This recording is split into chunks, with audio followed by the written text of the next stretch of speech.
Thomas and Friends, Book 18, Duncan the Stubborn Engine.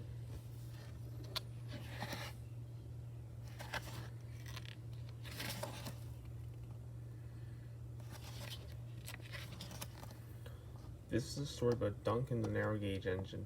Duncan used to complain about his passengers, but this changed when Skarloey told a story about how Rheneas saved the railway. One morning, Skarloey was in the yard being polished by Nancy the guard's daughter. Skarloey was thinking about his friend Rheneas, who had gone away to be mended. Rheneas comes home tomorrow, said Nancy. What? Tomorrow? Chirped Skarloey. I must look my best. Please polish me some more. You're such an old fusspot, laughed Nancy. Duncan was jealous. Are you going to polish me too? He asked. Sorry, I have to get the ice lollies ready for the passengers, said Nancy. It's not fair, Duncan complained. Peter Sam gets special funnels, Sir Handel gets special wheels, passengers get ice lollies, but I'm not even polished. Duncan enjoyed complaining, and he soon began to sulk. That afternoon, there was bad news from up the line.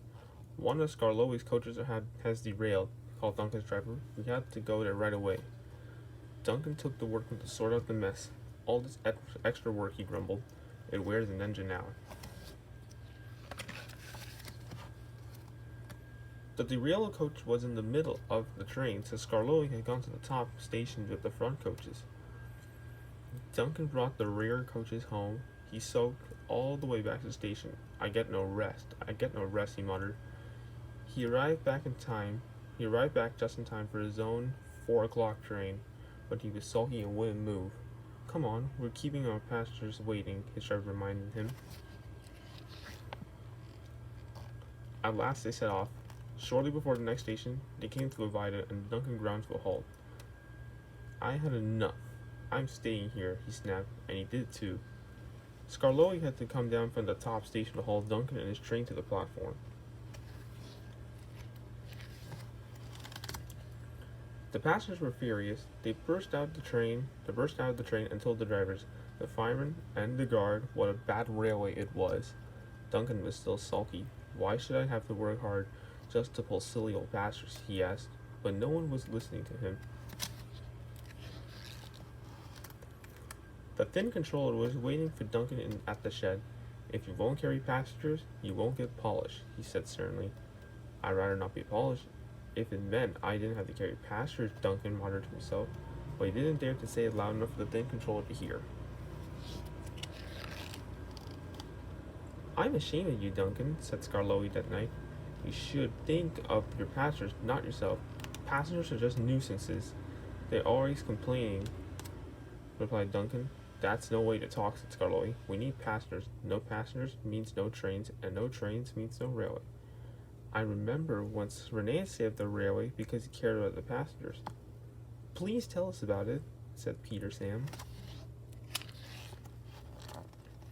Skarloey began. Rheneas knew we had to keep the trains running or our railway would have to close. He was often short of steam, but he always struggled onto a station and then rested when he got there. I mustn't stop between stations, he had said. The passengers wouldn't like it. Puffed Duncan. He hadn't stopped on the viaduct and hadn't cared at all.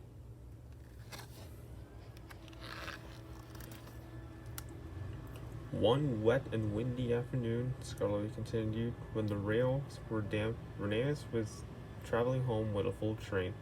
Got a cramp, he groaned suddenly, and he'd stop on the loneliest part of the line. His driver examined him. Your valve gear has jammed. We need to reach the next station. Do you think you can get us there, he asked. I'll try, replied Rheneas bravely.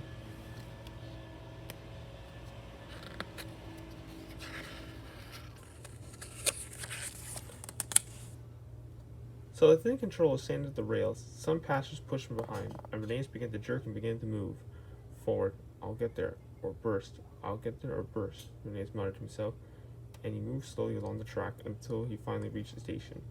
Thank you for getting us home, the passenger says, but tell our friends that this is a really fine railway. And so you see what a brave engine Rheneas is, said Skarloey to Duncan. Thank you for telling us about him, whispered Duncan. I was wrong. Pastures are important after all. The next day Rheneas came home. The engines greeted him with a chorus of whistles, but the loudest whistle came from Duncan, who decided he would always put pastures first from then on.